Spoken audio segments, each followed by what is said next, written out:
Ya.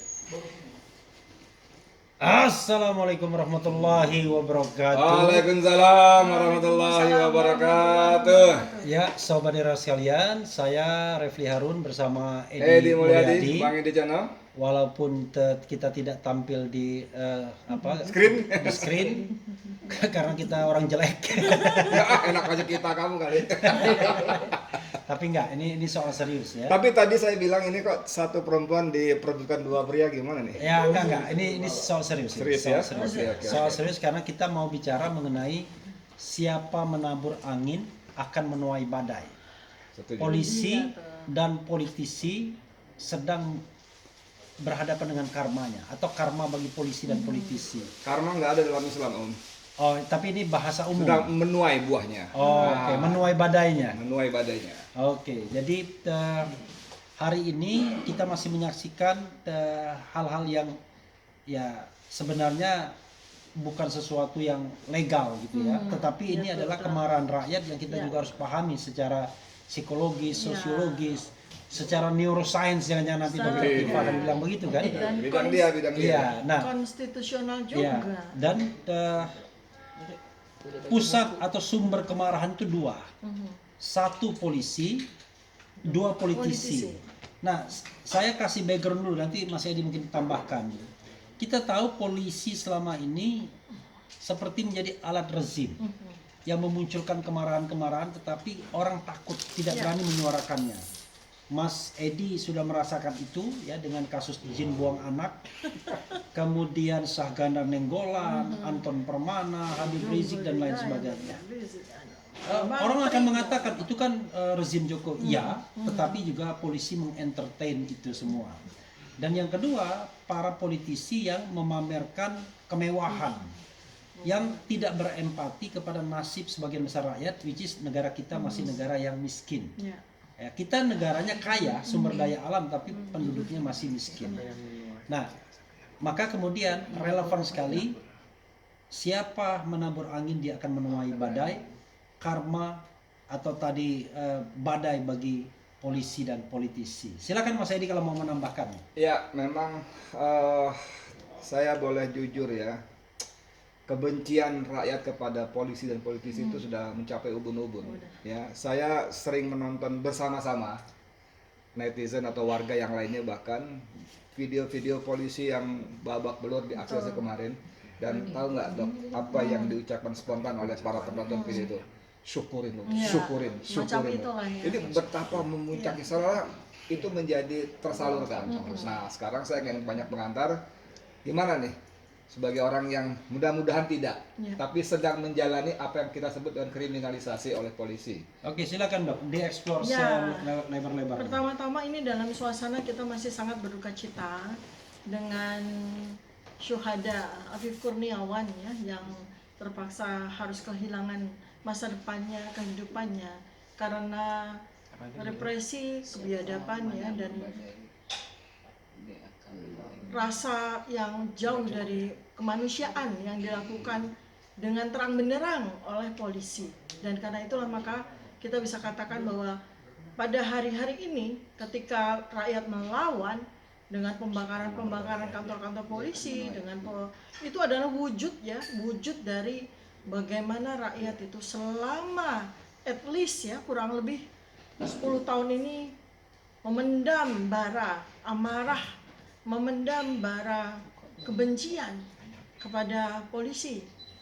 Untuk diketahui bahwa polisi itu sebetulnya adalah warga sipil ya.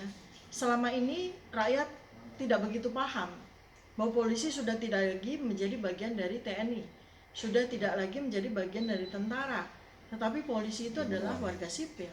Nah, sebagian rakyat yang tahu dan paham pasti lebih merasakan rasa yang marah ya, rasa yang benci kepada polisi yang sesungguhnya sesama warga negara non tentara ya. Mengapa mereka 10 tahun ini bukan kemudian menjadi bagian dari rakyat, bukan menjadi bagian dari warga negara, dan bukan menjalankan tupoksinya untuk menjaga, untuk melindungi, untuk mengakomodasi kepentingan keamanan dan perlindungan dari rakyat, tetapi justru malah menjadi pengaman dari rezim, alat dari rezim, terutama yang sekarang ini saya ber-12 tokoh itu sedang mengalaminya, yaitu apa yang disebut sebagai kriminalisasi, ya. Jelas seterang benderangnya kita melihat bahwa kami ber-12 yang sama sekali tidak melakukan tindak pidana, kami menjalankan hak konstitusional kami yang jelas terlindung di dalam pasal 28 Undang-Undang Dasar 1945 ditambah dengan Undang-Undang KIP tahun 2008. Kami menunaikan hak kami sebagai warga negara untuk menyampaikan pendapat, untuk melakukan penelitian, untuk melakukan pengkajian, untuk menjawab pertanyaan rakyat, malah kami dikriminalisasi. Seandainya polisi mampu untuk menegakkan tupoksinya, tugas pokok dan fungsinya sebagai pelindung, sebagai penjaga, sebagai memberi fasilitas keamanan rakyat, tentu saja mereka tidak akan melakukan itu. Tetapi 10 tahun ini sudah begitu banyak, kurang lebih 200 orang tokoh, aktivis, ulama mengalami kriminalisasi oleh rezim, oleh Joko Widodo. Dan kemudian polisi setelah era Joko Widodo berakhir, berlanjut dengan kepemimpinan dari Presiden Prabowo Subianto, mereka ternyata masih menjadi antek dari mantan penguasa. Mereka ternyata masih menjadi alat dari mantan penguasa. Beberapa hal kami buktikan sendiri dalam bagaimana polisi menghandle perkara dugaan ijazah palsu ini. Coba dok, maaf sebentar. Tadi Refli Harun kan bilang bahwa itu kan rezim Jokowi, tapi polisi tetap dia menyebut mengentertain. Lalu ditambah Dr. Tirta mengatakan polisi masih tetap menjalankan agenda penguasa lama. Iya, menjadi alat. Penguasa Nah, lama. bisa nggak kasih contoh kita konkretnya seperti apa? Dan saya mengalami sendiri apa misalnya? Ya, jadi yang saya lanjutkan ya. Jadi dalam masa 4 bulan pasca termul itu menyampaikan membuat laporan polisi kepada kami, dulunya tuh kami berenam dengan inisial ya. Kemudian dilanjutkan dengan laporan polisi yang dilakukan oleh Joko Widodo 30 April 2025 ya. Itu kan beberapa hal sudah jelas ya, bahwa pertama dari pasal-pasal yang dikenakan kepada kami, kami dituduh melakukan tindak pidana. Jelas itu pasal-pasal karet yang digunakan tidak pada tempatnya. Ya, pasal-pasal Undang-Undang ITE yang digunakan secara bukan sekedar di entertain, tapi disalahgunakan. Pasal-pasal yang seharusnya tidak digunakan kepada kami tetapi digunakan ya.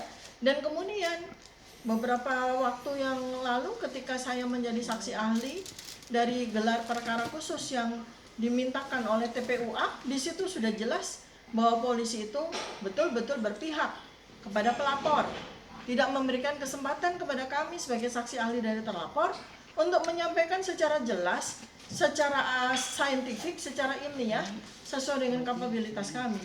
Dan beberapa kali sudah kami menyambangi Polda Metro Jaya ya sebagai saksi, kemudian meningkat sebagai terlapor. Padahal peristiwa penyelidikan kemudian meningkat menjadi penyidikan, itu sama sekali tidak melibatkan saksi-saksi yang seharusnya hak dari TPUA. Bahkan kami sebagai saksi ahlinya TPUA pun dan juga sebagai saksi peristiwa tanggal 15 April 2025 di Jogja, kami belum diundang. Tetapi ternyata dengan sewenang-wenang ya, Bareskrim menghentikan proses penyelidikan. Ya, itu kan bukti kriminalisasi. Sementara di Polda jalan terus. Laporan di Polda jalan terus. Ya. Padahal pada saat laporan Polda jalan terus ya, kami kemudian ditambah lagi nih, nggak cuma berenam tapi sudah menjadi ber-12 ya. Kami baru diundang sebagai saksi, sama sekali belum diundang untuk memberikan sebuah penjelasan. Kami juga belum menyampaikan bukti-bukti dari sisi kami juga belum menyampaikan saksi-saksi dari sisi kami. Penyelidikan naik menjadi penyidikan. Dan kemudian berlanjut sampai dengan hari ini. Jadi di antara waktu-waktu ini tiba-tiba muncullah peristiwa yang sangat menghebohkan ini. Ya. Dan supaya kita memahami semua ya, sahabat-sahabat seluruh Indonesia, bahwa wujud dari peristiwa-peristiwa demo, kemudian perusakan-perusakan, ini benar-benar merupakan sebuah perwujudan akumulasi dari rasa marah ya yang selama ini tidak tersalurkan karena represi dari Joko Widodo ya oleh polisi dan juga oleh politisi. Iya, iya. Kenapa? Pada beberapa hari terakhir seorang ketua Komisi 3 DPR, Wakil ketua. Habibur Rahman, Habibnya. ya, itu menyatakan sebuah pernyataan tentang isu ijazah palsu ini yang dari sisi Barreskrim sendiri, dari sisi kepolisian sendiri menyatakan bahwa ini adalah isu nasional. Dia dengan santainya membuat seakan-akan peristiwa ijazah palsu ini bukan peristiwa yang patut untuk diberikan perhatian oleh DPR. Nah, itu juga sebabnya kami sudah beberapa bulan bersurat kepada DPR berkali-kali diabaikan. Padahal kami hanya menuntut adanya waktu untuk rapat dengar pendapat dan itu adalah hak kami.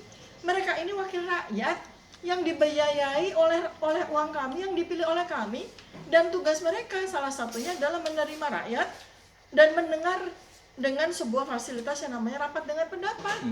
Sekarang buktinya kenapa politisi ini juga kong kaling kong secara perilaku dengan polisi. Beberapa kali terjadi RDP dengan masalah-masalah yang sangat individual. Misalnya masalah Nikita Mirzani, rapat dengar pendapat.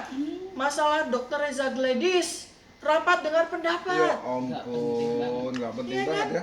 Tapi ketika kami ini yang merupakan isu nasional, yang merupakan sebuah peristiwa yang menjadi titik tolak dari sejarah Indonesia, di mana kami ingin membasmi ya agar tidak terjadi lagi presiden berikutnya tentang pemalsuan ijazah, pemalsuan dokumen untuk meraih jabatan, malah kami direndahkan oleh Ketua Komisi 3 DPR. Oke, Dok. Ya.